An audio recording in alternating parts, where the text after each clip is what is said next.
into view. Floods rising, catching my attention.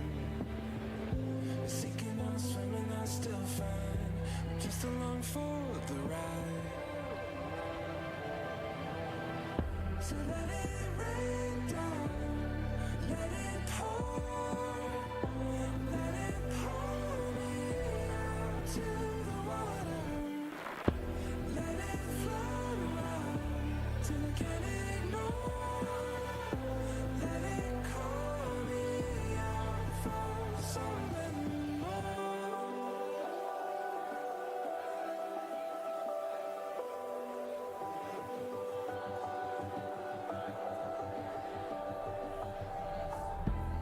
I got my bright ideas shining on to something new. You strike me like lightning, hit right on cue. And now it all makes sense. 2 cents offered in silence till I had it like thunder, a different view. There's no changing what change has come.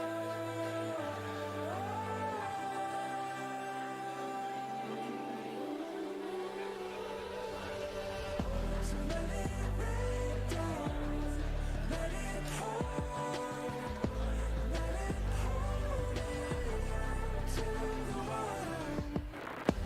Let it float around till I can't ignore. Let it call me out for something more. For something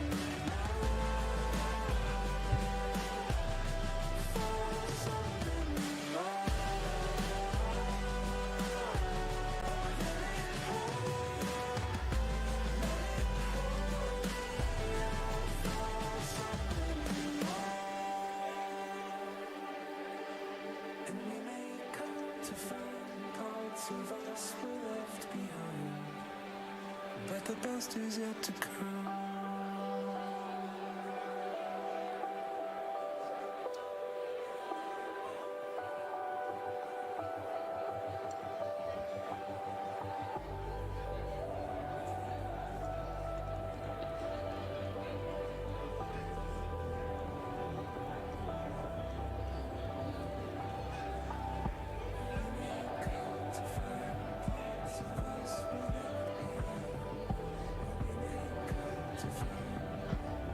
Still the best is yet to come.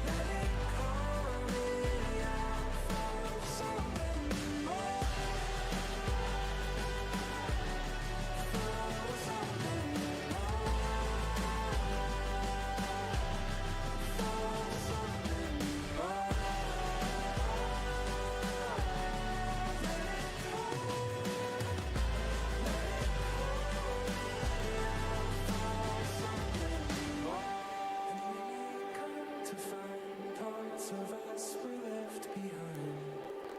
Still the best is yet to come. Good morning. Next, let's stand to our feet. It's good to be in the house of the Lord today. It's good to worship alongside of you. Come on, let's lift our voices and sing.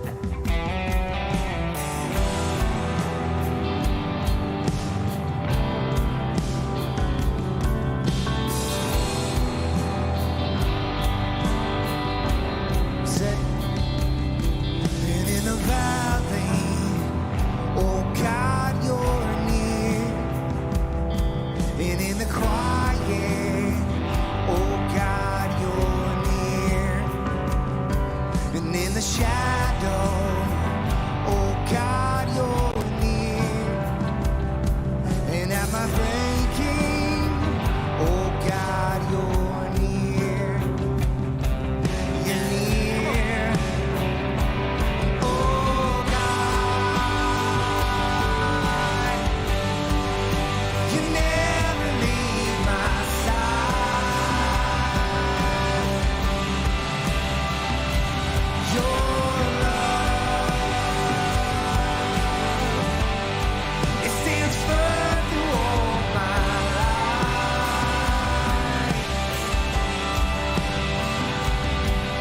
In my searching, oh God, you're near.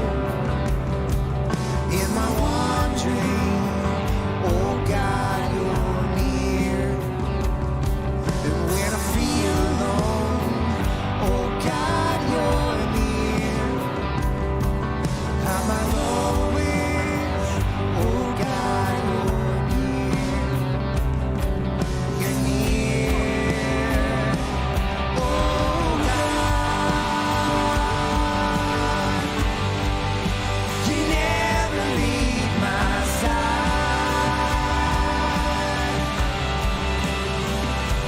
Your love, it stands firm through all my life.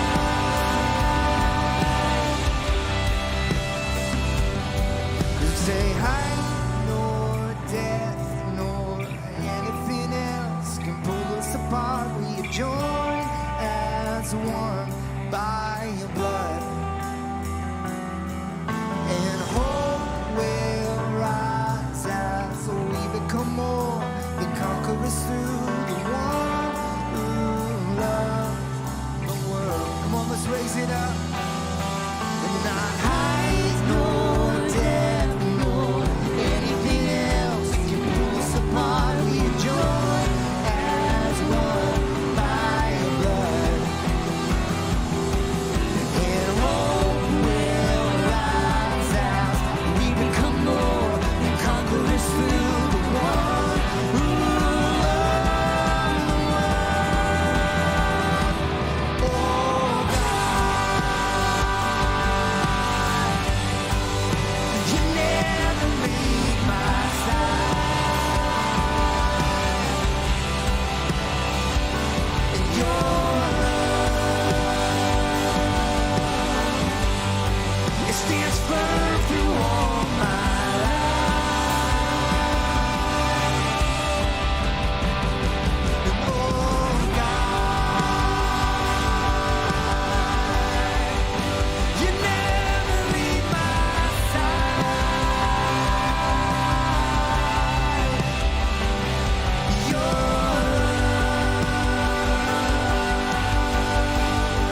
it stands firm through all my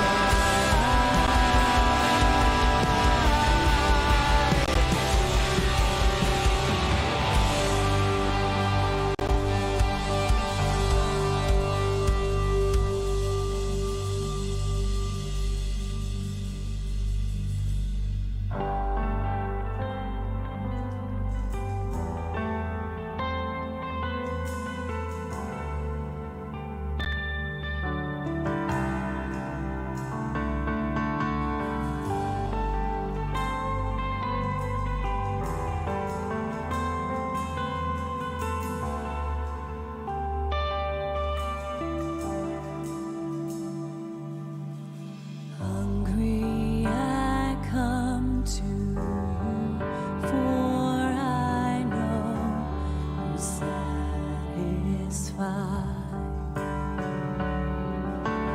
I am empty, but I know your love does not run dry.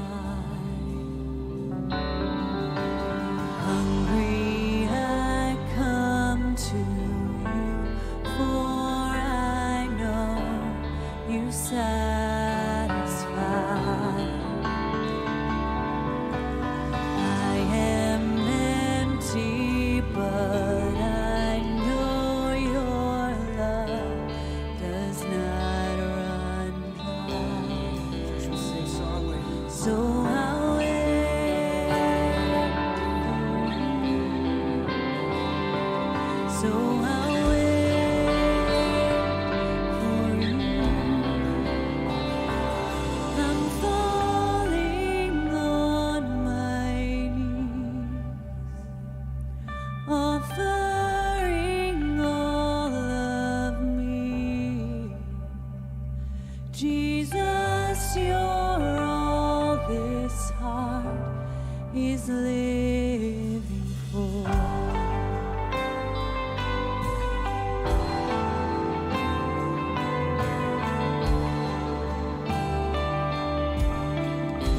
broken I run. And broken I run to you, for your arms are open wide. And I am weary, but I know your touch restores my peace. And broken I run.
So I wait.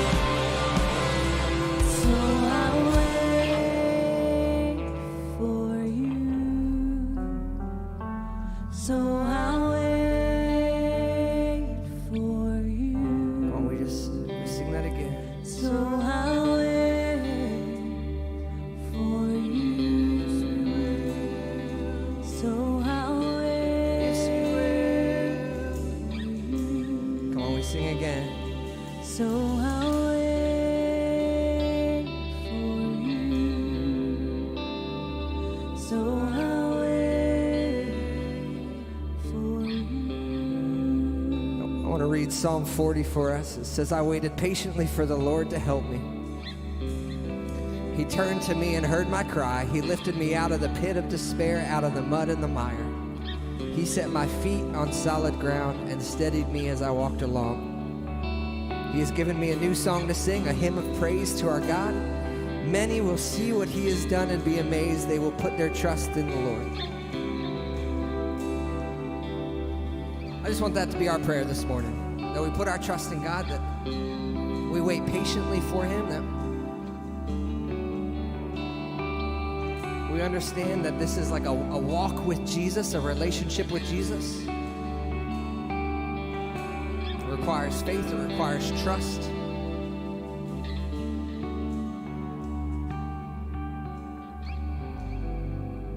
Let's keep singing this morning.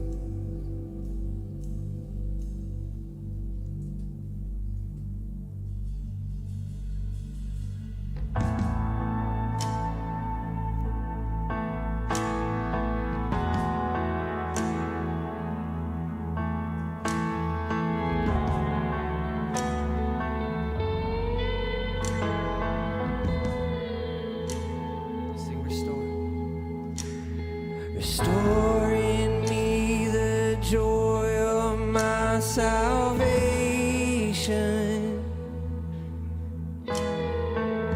Take me back to where it all began.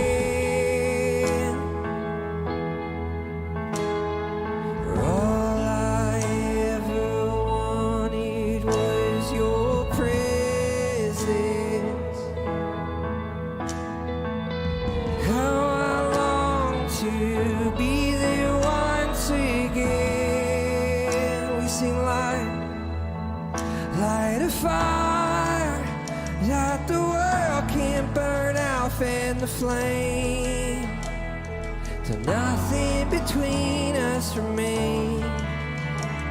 My life is an altar to you. Sing, breathe, breathe again on the embers that burn in my heart. I love taking back to the start. My life is an altar to you. Renew in me a pure and willing spirit. Take me back to where it all began.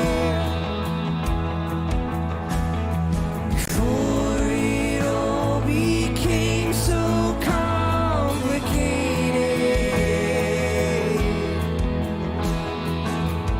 How I long to be there once again. Come on, we say light a fire, won't you?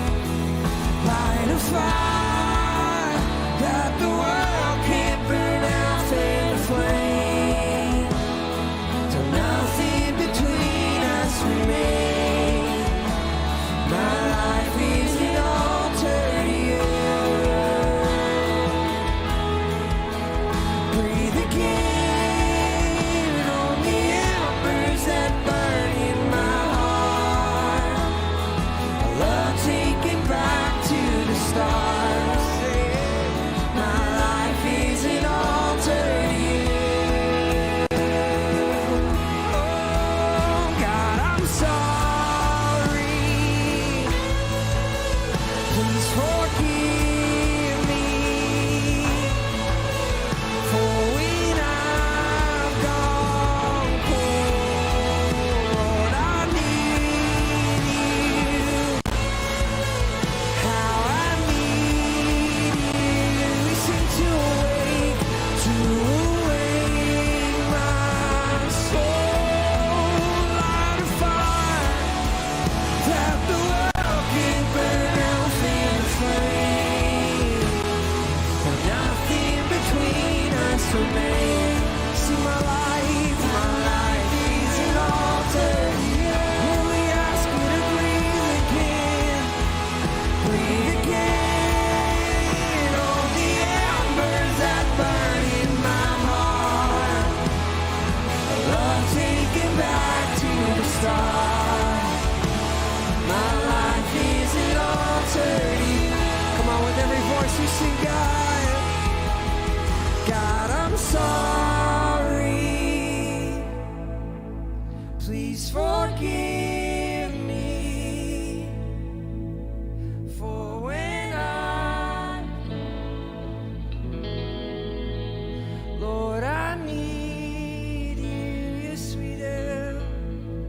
How I need you to awake my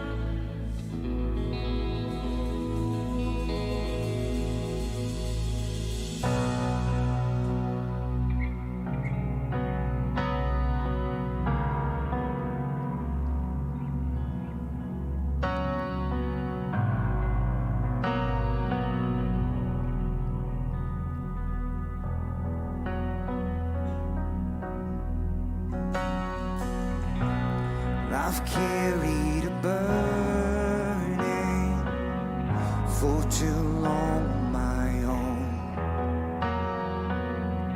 and I wasn't created to bear it alone. I hear your invitation to let it all go. And I see it now, I'm laying it down, and I know that I need you. I run to the Father, I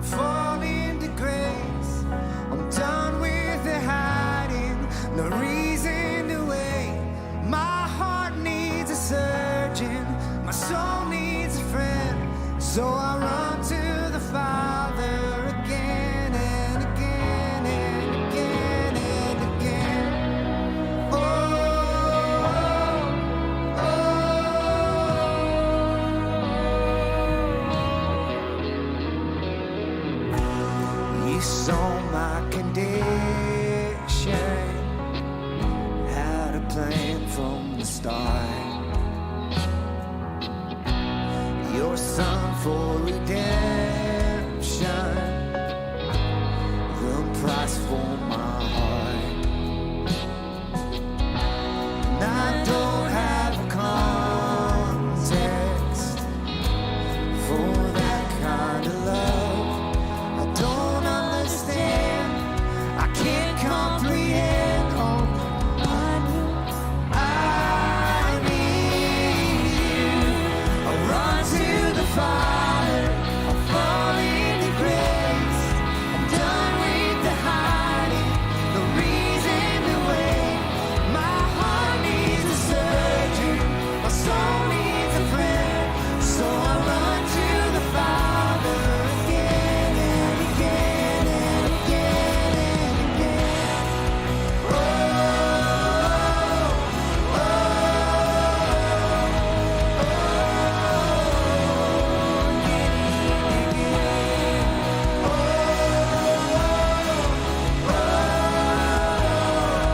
oh, my heart has been in your sight long before my first breath.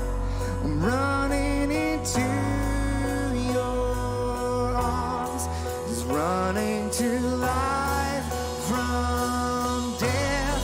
And I feel this rush deep in my chest. Mercy is calling out, just as I am.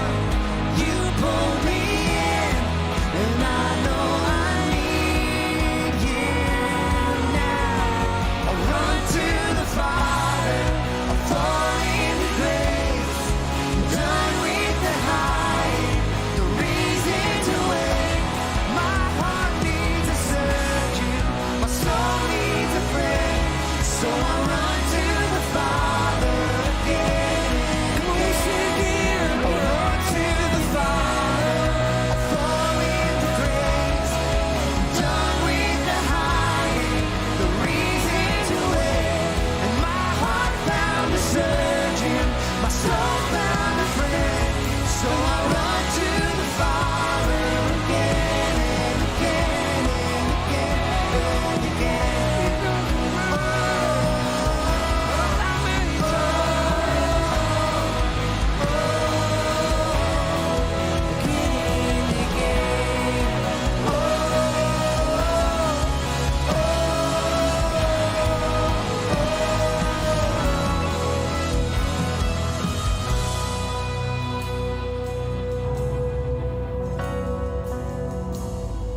Father, we thank you that your burden is easy and your yoke is light on us today.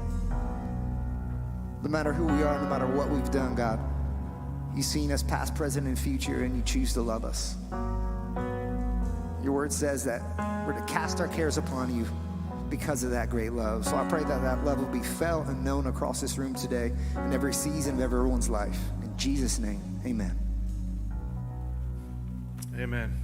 Well, good morning, church. Good to be together with you this morning. I want to welcome you to Next Community Church, especially if this is your first time here. We extend a warm welcome to you. Pray that you would feel very much at home here, and that today might be the day where you truly experience family as a church. That's what we believe church should be. It should be a family together. And so we're glad you're here. My name's Joe, and I'm one of the pastors here, and we extend a warm welcome to you. There's a card right in front of you in that seat back pocket. Would you fill that out? Let us know that you visited with us. We got a gift we'd love to give to you. After the service, just bring that card up to the welcome table there by the main doors. One of our friendly people will say hello, and we're honored that you're here. And I'd love to say hello to you after the service as well. If you want to come up and say hi, I'm a friendly guy. I'd love to say hi to you. So come say hello. All right, so a couple things coming up that we want you to know about. Ladies, you had your brunch and bunko yesterday morning. I heard it went really, really well. Guys, our breakfast is coming up 2 weeks from yesterday, March 16th.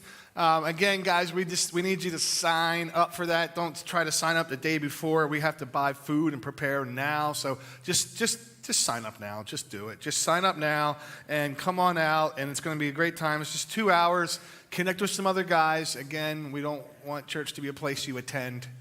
It's a family you belong to. And so, guys, come on out and be a part of that. March 16th coming up very shortly. And then also coming up very shortly is Easter this year. Easter is early in March, and so we so look forward to celebrating the resurrection of Jesus together. Let us tell you about our Easter weekend, what it's going to look like. First is we're having a Good Friday service on Friday night, 7 o'clock, a communion service right here. Childcare will be available for littles, right? The ones kindergarten and down. First grade and up are welcome to join us in the service. So it's a specially designed Good Friday service Friday night. And then Easter weekend, Saturday and Sunday, we have 4 services, all identical, all the same. Saturday night, we have one at 5:30. And then on Sunday morning, 8:30, nothing different for this crew. 8:30, then 10, not 10:30, 10, and then 11:30. We have 3 on Sunday morning. And so all of them are the same. Childcare is available for all. And so be thinking and be praying about now. Again, people are come to Christmas and Easter. Maybe there's somebody in your life that would want to come out and hear the truth about Jesus this Easter weekend. So make your plans now. And then last but not least, just another reminder to parents of youth and youth. Middle school, high schoolers, don't forget, starting the week after Easter, our youth group night is switching, coming up in a few weeks here, to Wednesday night, Thursday to Wednesday, and a new time. Don't forget that. So we have been building to this point. Jesus is marching to the cross. The Passover meal is now over, has happened, and they're going to make their way outside. And this is about to become a very difficult night for Peter, where Peter is about to commit not 1, but 2 great failures. 2 times he's going to do the wrong thing at the wrong time, and it sets up for chapter 21, the final chapter in John, this beautiful reinstatement and grace covering for Peter. It's one of my favorite stories in the Bible. I look forward to getting there in about 5 weeks. But we are in chapter 18. If you're just joining us, we're going through the Gospel of John, and we have finished the Last Supper, and now it's about midnight, a little bit after midnight, and they have gone out and are heading to their very special place. John chapter 18, if you got your Bibles, open up there, and it goes like this. After Jesus had said these things, meaning all of what he said at the Last Supper. Remember, Last Supper is 5 chapters, 13, 14, 15, 16, 17. And so after Jesus had said these things, John says, he went out with his disciples across the Kidron Valley, where there was a garden, and he, his disciples, went into it. And so John doesn't tell us, but we know from the other gospel writers that this garden is the Garden of Gethsemane. It's a very special garden. Kind of saddened. We finally got the details of our Israel trip planned. The Garden of Gethsemane was one of my favorite places on the Israel trip to go and to visit. Obviously, with everything going on over there, our trip has been postponed. But we will go, Lord willing, we will go. Continue to pray for peace in Israel and everything that's going on.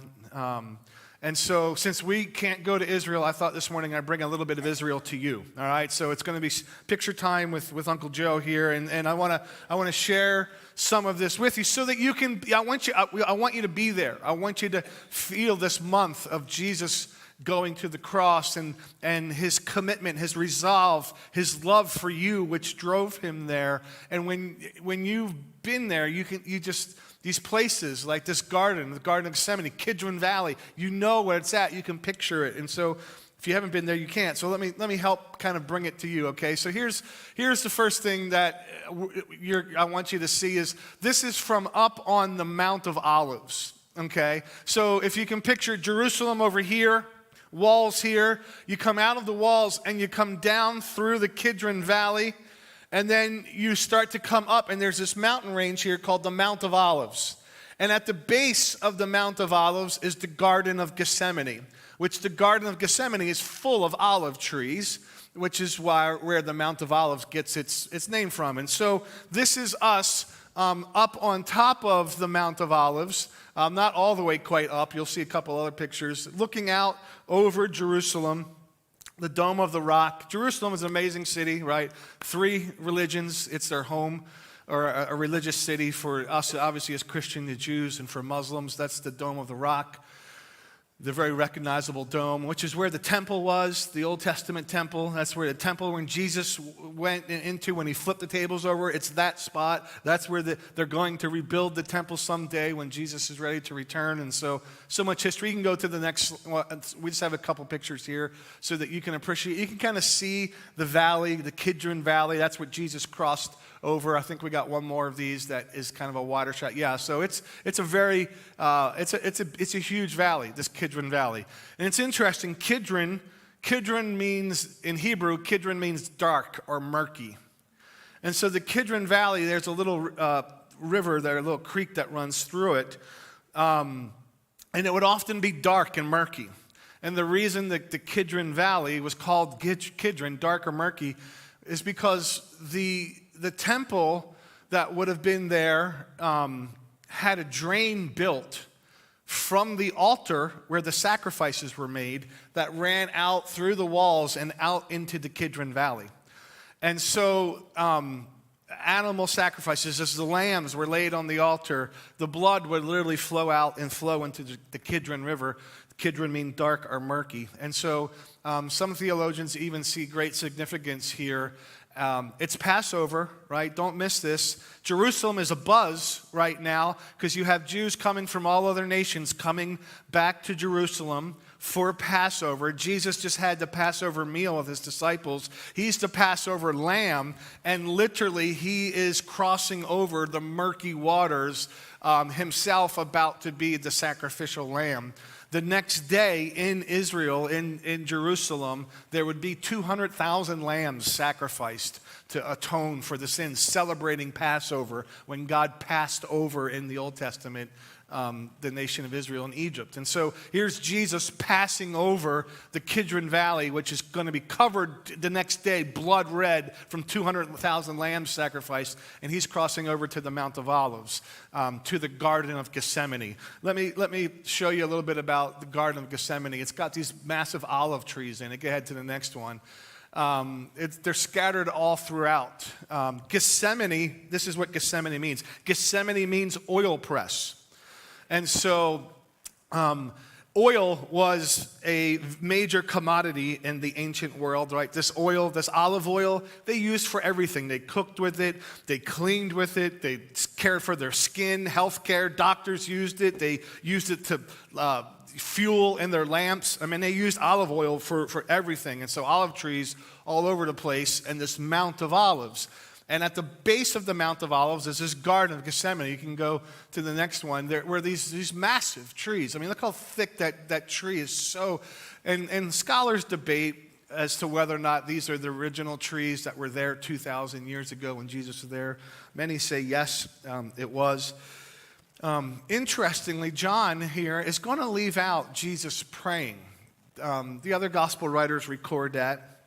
John chooses just to focus on Peter and the arrest and the denial, and he doesn't record Jesus praying, but you know that Jesus prayed in the Garden of Gethsemane. You know that anytime something significant happens in Israel, when you go over now 2,000 years later, they've built a church there. So there's all these Byzantine and Roman Catholic churches that have been built throughout the centuries, marking the significant things. You go where the Sermon on the Mount was, and the Mount of Beatitudes, there's a church. The Mount of Beatitudes, you go there. You go to the Garden of Gethsemane, there's a church. So you can go to the next picture. That's the church. That's the base of the hill, the Mount of Olives. And to the left of the church is where the Garden of Gethsemane. That's the church. That's called the Church of All Nations. And so they built the church literally around a very important object. If you can go to the next one there, this is just a close-up of the church. You go inside this church, you can go inside the church, and they have it roped off or barricaded off is this giant rock It's on the ground. And what they say is that that is the rock on which Jesus prayed on in the garden. Obviously, we have no idea of knowing. And if you get a real tour guide, they always tell you the truth. They're like, we don't know. And so, and whenever we go, we'll get a real tour guide that will tell us the truth. But, tradition has it that this is the rock that Jesus prayed on. And so they literally built a church around the rock that Jesus prayed on. If you look up above, you can go to the next one. Above this little altar is this mural that's painted on the wall. I don't know if you all can see it, but like at the bottom of the blue part of the mural is Jesus kind of kneeling on the rock there. And so very, very special place. Jesus is heading here. I know this is a lot of background history stuff. I think it's interesting. I think it helps you know what's about to happen tonight as you talk about the garden and you talk about the Mount of Olives here. Mount of Olives is special. Not just because it was Jesus' favorite place to go, but it's also special. Anyone else know, 1,000 Bible trivia points, what Mount of Olives, something very significant happened and will happen on the Mount of Olives? Anybody know? Yes, that's where the ascension happened, where Jesus ascended up into heaven, literally before his disciples' eyes on the Mount of Olives, and it's where he will return at his second coming. When we say Jesus is coming back, well, where's he coming back to? He's literally going to come back and land on the Mount of Olives. That's where he's going to come back to. Acts chapter 1, let's read both verses. First, the ascension verse. Acts chapter 1, this is after the resurrection. It says, after he had said this, he was taken up as they were watching. So the disciples are there and they're just watching Jesus going up, right? A cloud took him up out of their sight. And while he was going, they were gazing into heaven. You just imagine Jesus going up and they start staring up into heaven. Suddenly, two men in white clothes stood by them. Two angels appear. And they said, men of Galilee, why do you stand looking up into heaven? This same Jesus who has been taken from you into heaven will come in the same way that you've seen him going into heaven. Then they returned to Jerusalem from the Mount of Olives, which is near Jerusalem, a Sabbath day journey away. It's like a few hours walk to get from up on the Mount of Olives all the way down Kidron Valley back up into Jerusalem. And so the ascension happens there. And so when we go, you stand in that spot. And you like, this is where Jesus rose up. We did it in 2006. A photographer just happened to capture it. Right, there's 2006 Joe and 2006 Deb on the left and two of our other friends from a previous church. And so there we were looking up at the spot up on the Mount of Olives. And then Jesus is going to return. Jesus is going to return. It says in Zechariah 14:4, on that day his feet will stand on the Mount of Olives, which faces Jerusalem to the east. So Jesus will return on that same spot on the Mount of Olives. So this very special spot, Garden of Gethsemane, Mount of Olives is the backdrop. You even just stop and think about the garden. And you think about the role that a garden has played in human history. I mean, human history began in the garden, right? The first sin, which set everything in motion, happened in the garden. The great deception happened in the garden. And where the first Adam failed in the garden, the second Adam, Jesus, will not fail in his garden. Right? Adam's sin in the garden brought death to all. Jesus' success or determination to go to the cross, because in a minute he's about to pray, and he's going to pray 3 times, and he's going to ask his guys to pray for me. He says, my soul is overwhelmed with sorrow. This is in Matthew 26. He says, my soul is overwhelmed with sorrow to the point of death. And in Luke 22, Luke tells us that Jesus at this point began to sweat drops of blood. So this is some unbelievable, agonizing, intense praying he's doing. He comes back, he finds this guy sleeping. He said, can't you guys even pray for an hour? Kind of gives you an idea of when Jesus went to pray, how long he prayed for. Gets up, comes back to the spot, starts praying again. Right? All of this happening here in the garden. And so where Adam's failure in the garden brought sin, Jesus' commitment to drink the cup brings life. Right? The garden is very significant in the story of redemption. This garden, very significant. So, just a little bit of Israel brought to you here this warm March morning, all right? So we'll get there, hopefully, Lord willing, someday. Let's get back to John. Tour time is over with Joe. All right, here we go. John 18, we're back in verse 2. They go into the Garden of Gethsemane, and it says, Judas, who betrayed him, also knew the place because Jesus often met there with his disciples. Like it was their favorite spot. It was their hangout. It was their coffee spot of the day. It's where they would go and just hang out together, retreat from the city and kind of get up on the mountain and hang out in the garden.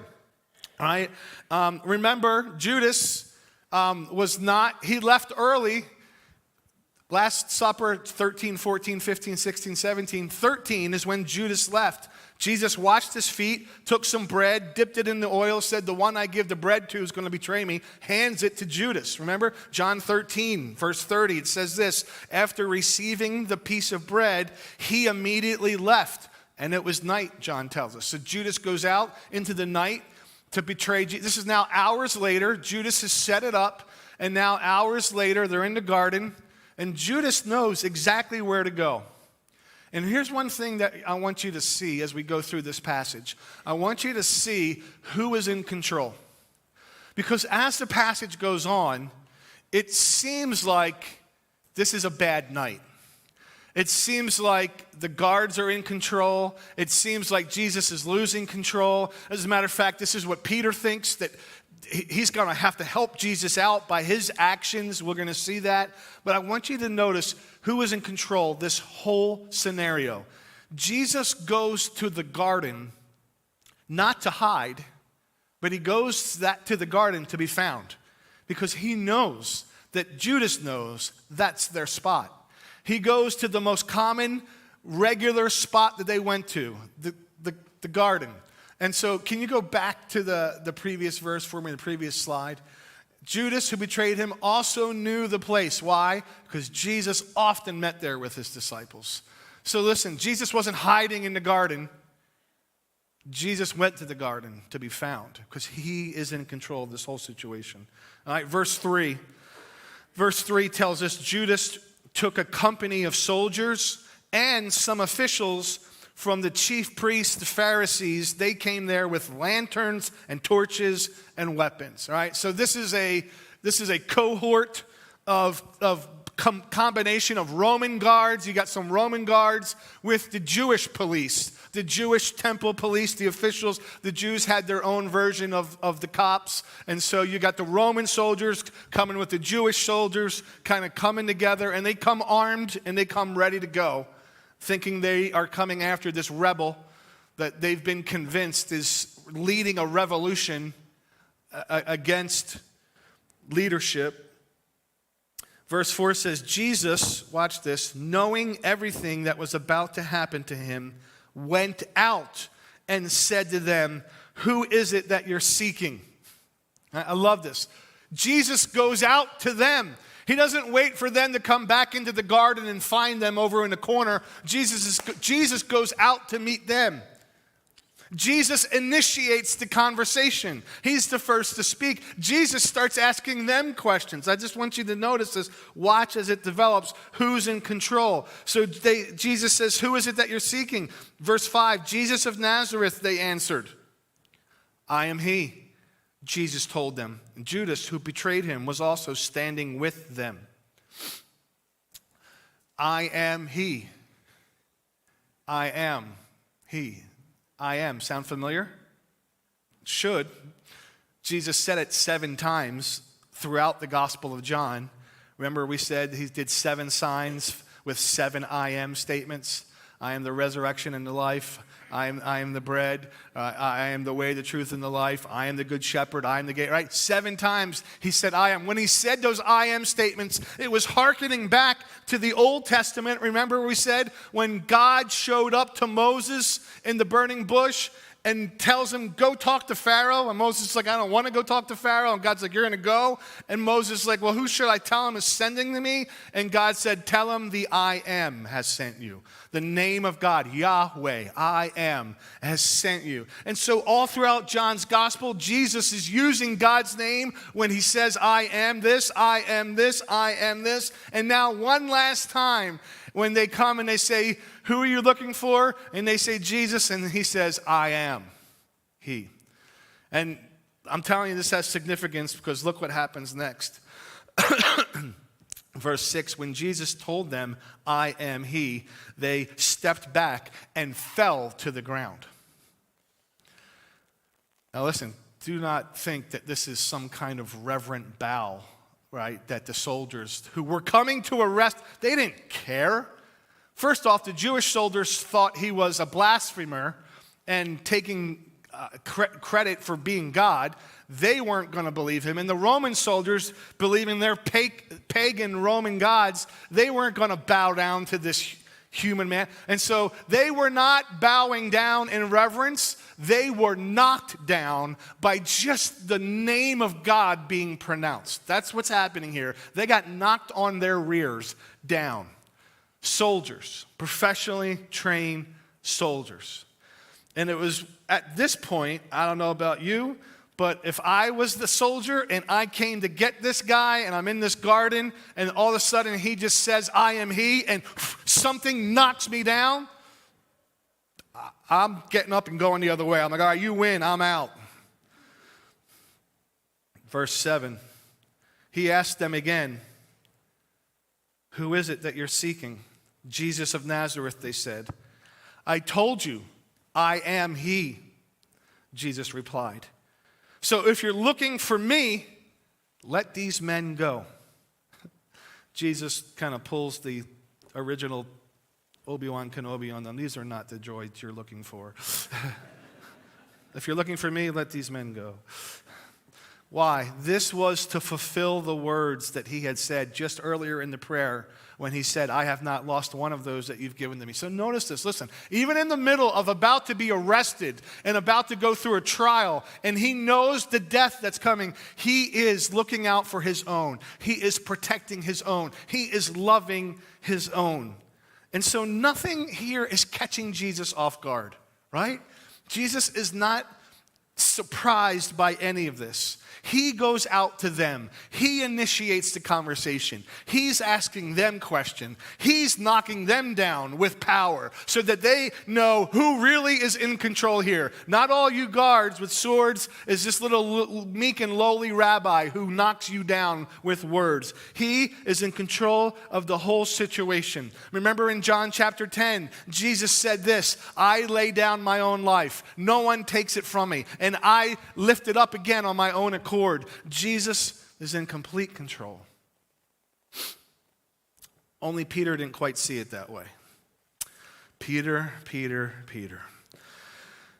thought Jesus wasn't doing so well, and he needed to lend Jesus a hand. Peter's going to help God out.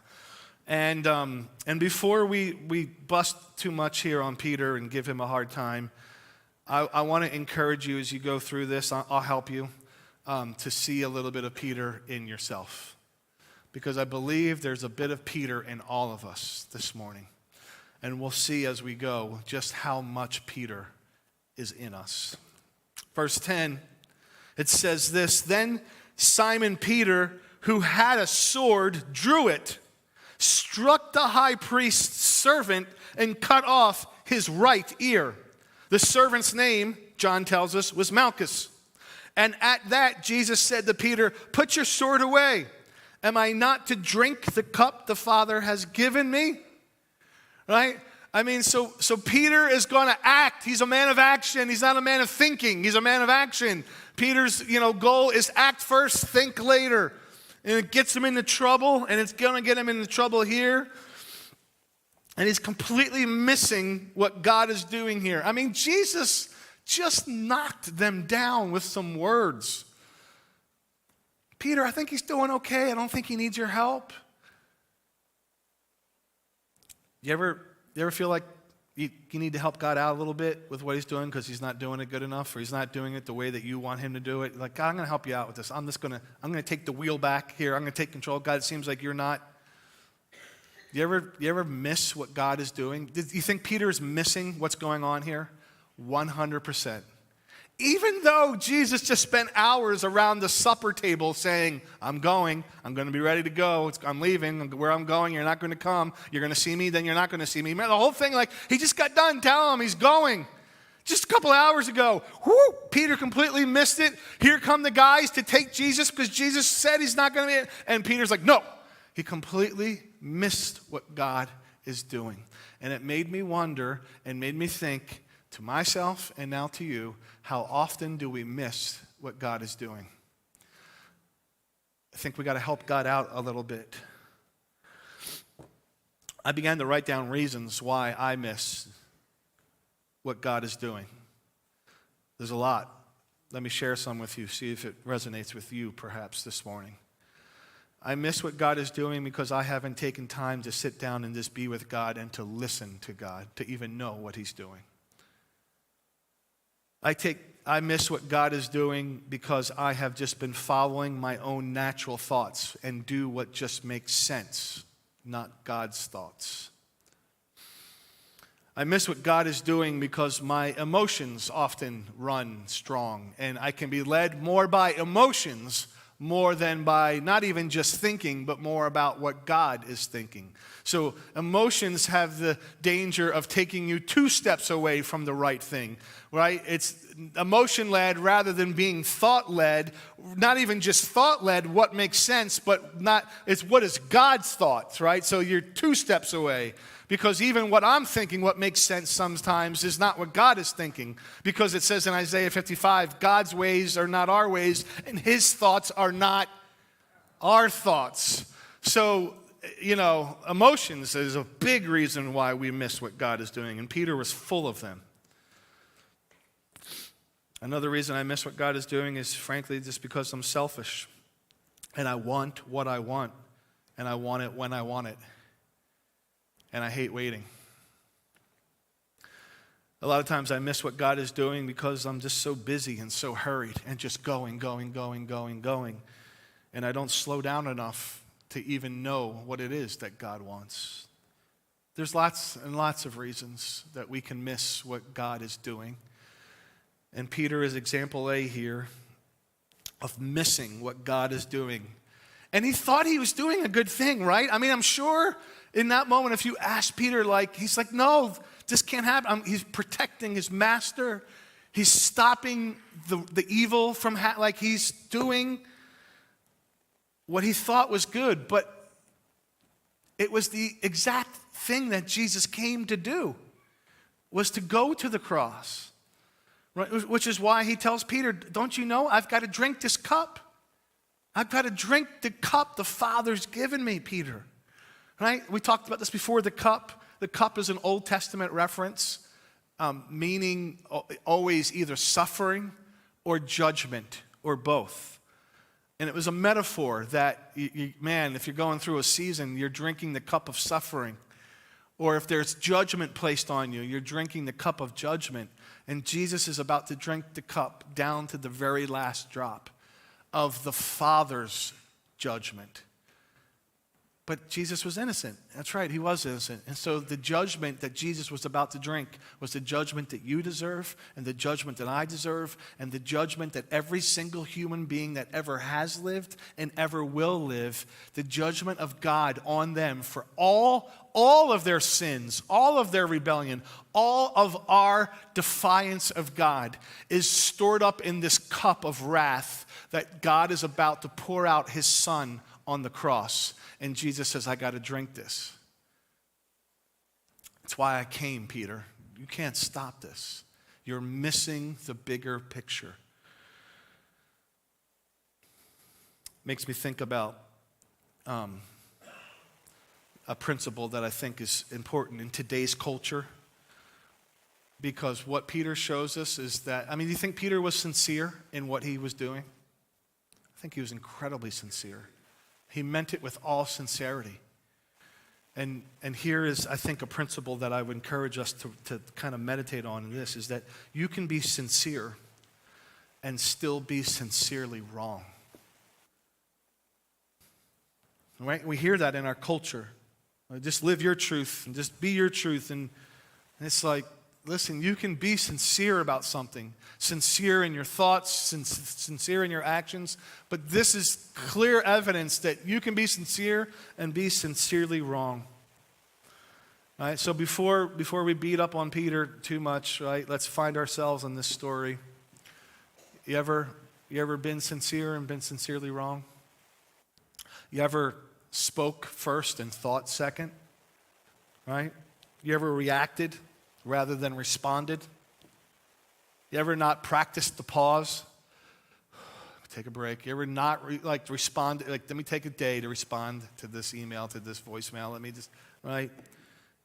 You ever just acted rashly? You ever let your emotions get the best of you? You ever fool yourself into thinking you were doing right when it turned out you were actually doing wrong? I'm telling you, there's a bit of Peter in all of us, perhaps some of us even more than we really care to admit. You want to know the really crazy thing about this event here? Let me show you this. In Luke's gospel, Luke tells us that before Peter drew the sword, when the soldiers come and Jesus asked them questions, which, by the way, this little interaction, Jesus asking the question and the soldiers to get knocked down, that's only in John's gospel. Luke's gospel, we find something else. We find out that when the soldiers approach, that the disciples ask Jesus a question first. It's in Luke. Go ahead and put that verse up for me. Luke 22, it says, when those around him, meaning the disciples, saw what was going to happen, they asked, Lord, should we strike with the sword? Okay, so they saw the soldiers coming, and they stop and they ask Jesus a question. Is it now? Should we go? Like, hand on their hip, ready to. What verse is this? What verse number? 49. Next slide. What verse number? Very next verse. Then one of them struck the high priest's servant and cut off his right ear. Now, Luke kindly does not throw Peter under the bus and just says one of them, but not his buddy John. John throws him right under the bus. It was Peter, tells what Peter did.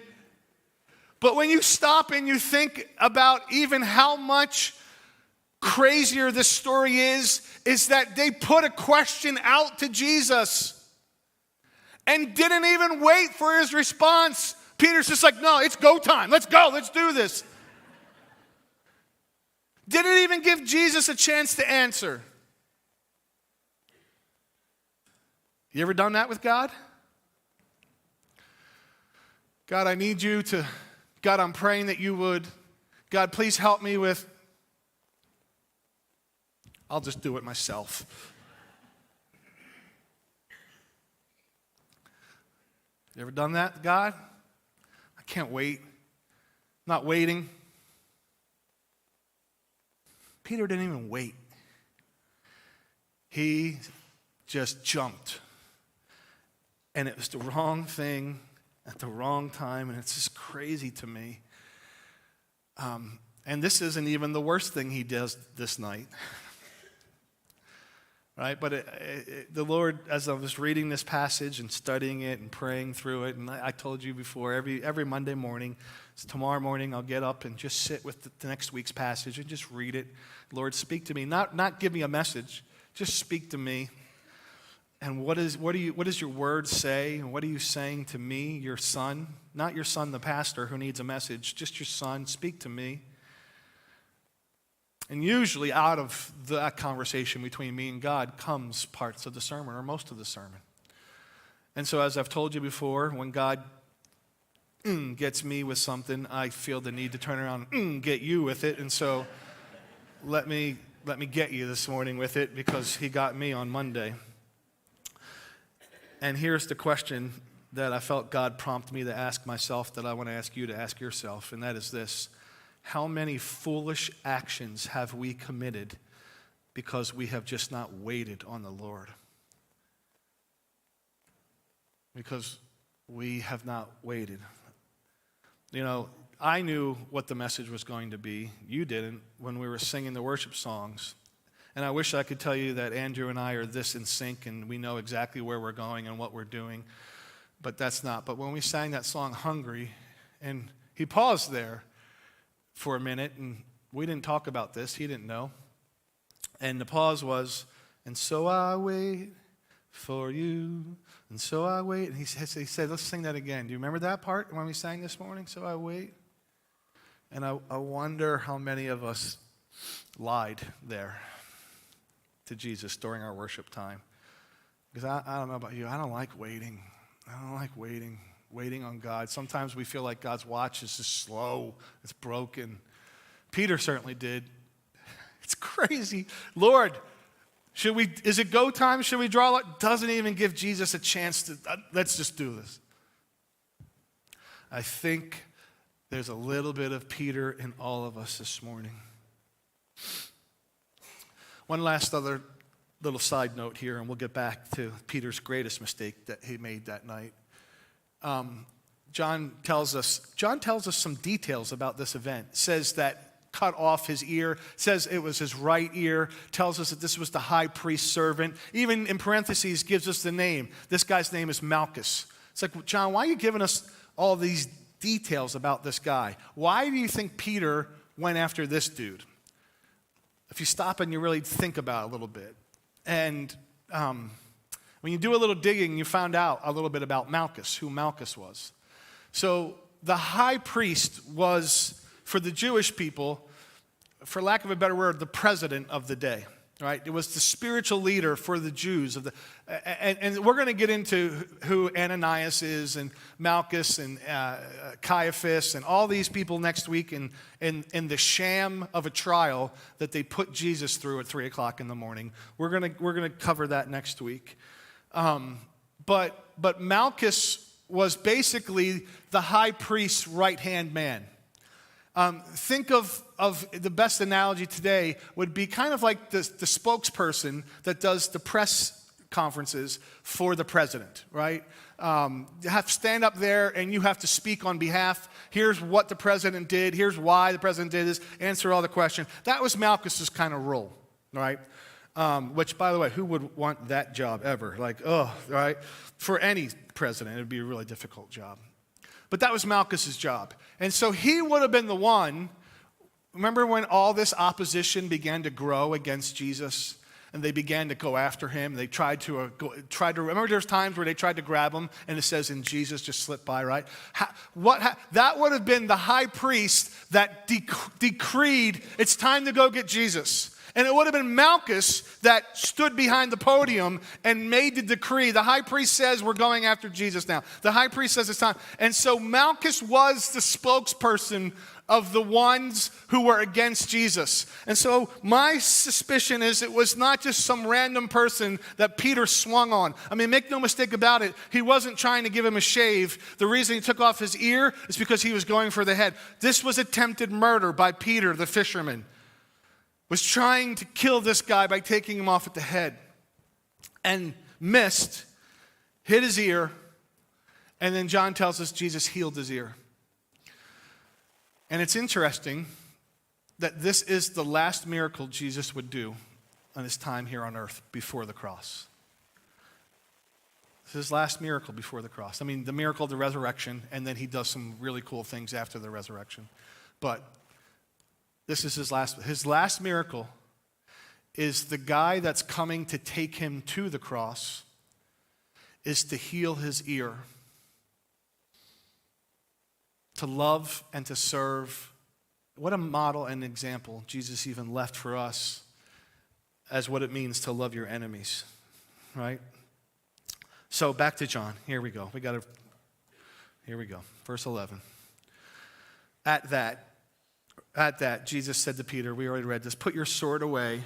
am I not to drink the cup the Father's given me? Then the company of soldiers, the commander, the Jewish officials arrested Jesus, tied him up. Jesus is bound, tied up. They led him first to Annas. We'll talk about this next week, since he was the father-in-law of Caiaphas, who was the high priest that year. Caiaphas was the one who, if you remember in John, again, we'll look at this next week, who advised the Jews that it would be better for one man to die for the people. And now comes even Peter's worst part of the night. It wasn't even that was the worst part. Now it's really the worst part. Let's remind you, you know what's coming. If you've been around church at all, you know the great denial of Peter 3 times is coming. Let's remind you, though, it was only a few hours ago, again, back to John 13, the beginning of the Last Supper, where Peter said this, Lord, verse 37, Peter asked, why can't I follow you now? This is when Jesus started saying, I'm leaving, I'm going. Where I'm going, you can't come. And Peter's like, no, I will. I want to come with you now. I'll lay down my life for you. And Jesus replied, will you lay down your life for me? Truly, I tell you, a rooster will not crow until you've denied me 3 times. Early in the night, Jesus said that to Peter. And now here we are. Jesus is bound, and Jesus is being marched away out of the Garden of Gethsemane, down the Kidron Valley, back up into Jerusalem. And verse 15 says, Simon Peter was following Jesus. So Peter's following him as they go. And then it says, as was another disciple. We know anytime a disciple is talked about like this in John, that it's who? It's John. John never mentions himself. John's following along with Peter. That disciple, John, was an acquaintance of the high priest. So he went with Jesus into the high priest's courtyard, right? A big area, maybe about the size of this room, with buildings all around it, right? Courtyard area. There would have been gates to get into the courtyard. And John is able to get in because he knows someone. And then in verse 16 it says, but Peter remained standing outside by the door. So the other disciple, John, the one known to the high priest, went out, spoke to the girl who was the doorkeeper, and brought Peter in. This guy's with me. He's going to come in. Okay. And as Peter's going in, the servant girl who was the doorkeeper said to Peter, you aren't one of this man's disciples too, are you? I am not, he said. Denial number 1. Now the servants and the officials had made a charcoal fire because it was cold. Charcoal fire. There's only 2 times in the whole Bible where the words charcoal fire go together. This is one. And in 5 weeks from now, we'll get to the second time. And the reason I'm telling you this is it's important. It's important. But I can't tell you now why it's important. So I want to make a big deal about it now so that in 5 weeks you'll remember. So I need you to remember charcoal fire, charcoal fire. Say it 5 times, charcoal fire, charcoal fire. Say it, right? Picture what it smells like. That'll help you. Picture the smell. Oh, it's 60 today. Maybe we start grilling tonight. Who uses charcoal anymore anyway? But remember the smell of a charcoal fire, right? Okay? Trust me, in 5 weeks, when we get to chapter 21, you're going to see something that's really cool. But I just want you to remember charcoal fire. You got it? Store it away. They were standing there warming themselves, and Peter was standing with them, warming himself. Verse 25, we're going to jump. John jumps back to the trial, to Peter, to the trial, to Peter. We're going to cover all trial stuff next week. Verse 25, Simon Peter was standing there warming himself, and they said to him, you aren't one of his disciples too, are you? They, plural. And he denied it and said, I am not. Now he's got multiple people. Hey, weren't you with a couple people? Look at him in the eyeball. Multiple. They're like sitting around the circle by the fire. They look up. Nope. Verse 28, watch this. One of the high priest's servants, a relative of the man whose ear Peter had cut off, said, didn't I see you with him in the garden? I mean, you kind of remember the guy who lopped off your relative's ear. If you're there, you saw that, you'd remember that. Verse 27, Peter denied it again, and immediately a rooster crowed. Matthew tells us at this moment that Peter started cursing, swearing, calling down curses upon himself. I do not know the man. I swear it with a curse. The rooster crowed, and instantly Peter got it. Can you imagine how he felt at that moment when that rooster crowed? Luke fills in some details because Jesus was he was out in the courtyard. Jesus was in Annas' house, and there was either a window that he could look out into the courtyard or Jesus was being led out, because Luke tells us that at that moment when the rooster crowed, Jesus turned and looked and locked eyes with Peter. Can you imagine Jesus looking at Peter? I don't know him. Peter looking at Jesus. Luke tells us that Peter went outside and wept bitterly. There's something really odd, and it's always struck me as odd. I don't know if anybody else here. This whole thing of this rooster crowing, right? I mean, could not Jesus have picked anything to be the alarm clock to Peter that you messed up, right? Because if you stop and you think about it, a rooster crows at what time normally, ish? Dawn, right? It is not dawn. The sun is not up. It is the middle of the night. It is dark. They're making fires. It's cold. This rooster is way early, all right? If your rooster starts cockle-doodle-doing at 3 o'clock in the morning, he's going to be breakfast the next day. You're like, I'm done with you, buddy. This rooster is off, is early. And so why the rooster?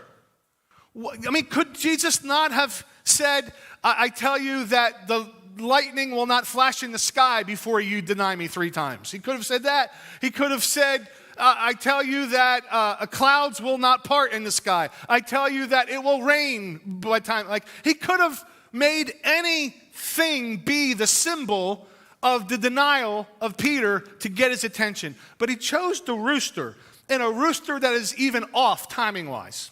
Why? Well, what does the rooster symbolize? What does it do when it does that little sound it does? It's the break of dawn. It's the sign of a new day, of a new beginning.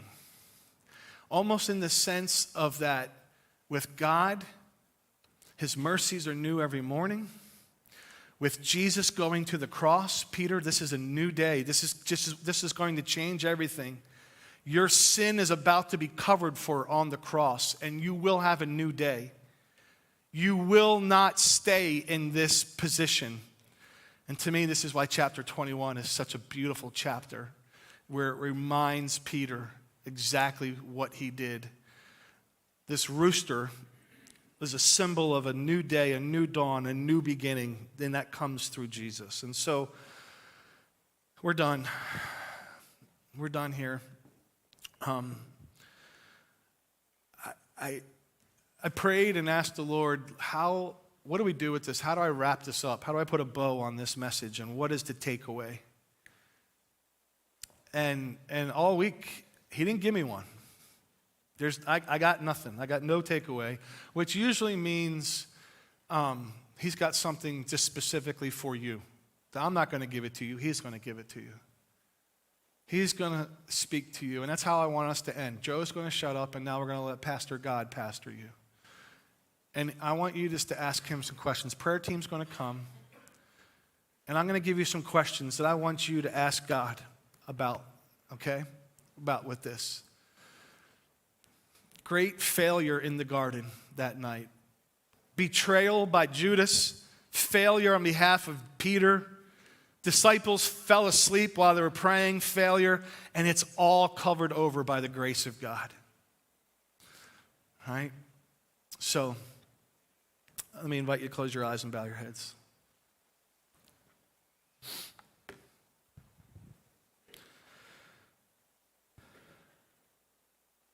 I just want you to ask the Lord, what do you want to say to me right now?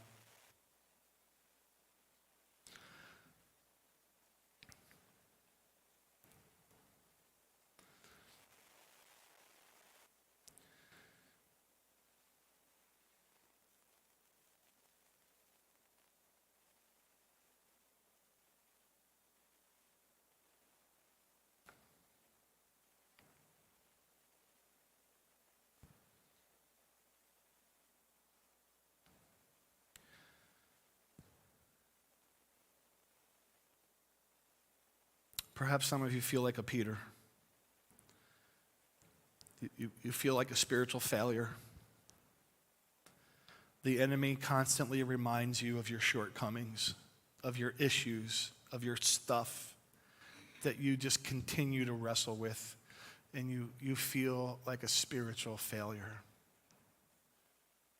And I think God's heart for you this morning is the crow of the rooster, that there's a new day, that there's a new beginning, that with Jesus, there's always grace to cover over your failure.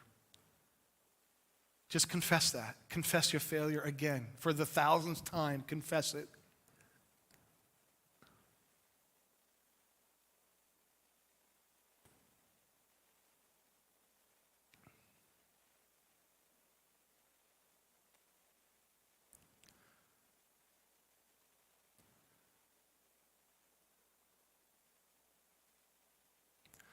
Ask God to help you in the waiting. Ask him to reveal the ways of Peter in you, where you're going to take control, you're going to show God, you're going to be impatient, you're going to help God out with his job. Ask him just to reveal ways that you do that.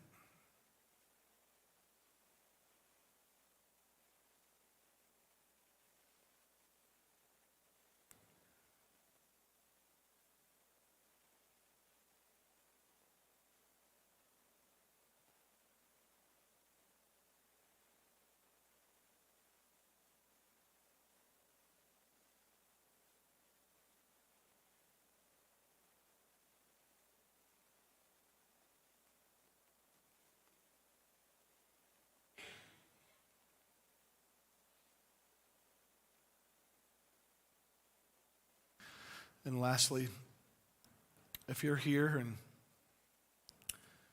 you maybe even feel more like Judas than Peter, that you've kind of not just disobeyed God, but you've betrayed him. You don't even know you have a relationship with Jesus. You need to know that today the rooster is crowing for you as well, and that today can be the day of your salvation by coming back to Jesus, by saying yes to Jesus, by saying yes to the gift of eternal life in Jesus. He welcomes you back with open arms. But you need to come. You need to say yes. You need to want him and receive him and trust that he is the Son of God. He paid for your sins.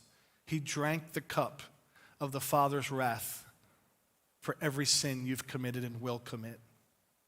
You need to receive that gift. And we'd love to help you do that. You can do one of three things. Stay. Keep talking to God. 2, come up for prayer.